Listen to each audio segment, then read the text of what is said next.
बिस्मिल्लाहिर्रहमानिर्रहीम। Islamic research centre.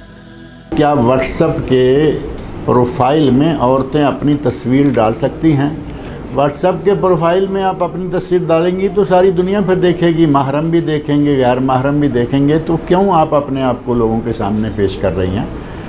औरतों को अपनी तस्वीर बचा के रखनी चाहिए ख़ास तौर पर, और साथ ही मैं ये नसीहत करूँगा कि बच्चों की तस्वीर डालने से भी परहेज़ करें।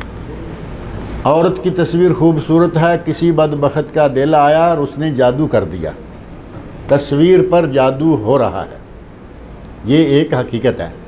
और बच्चा खूबसूरत नज़र आया, उसको नज़र लग गई, किसी ने जादू कर दिया। इन चीज़ों से बचने के लिए ये जो व्हाट्सएप के आजकल आइकन या प्रोफाइल या जो कुछ ही हैं, उनमें तस्वीरें न डालें। अपनी मेरी डाल लें, कोई बात नहीं, हमें कोई क्या जादू करेगा और हमारे पीछे क्या होगा।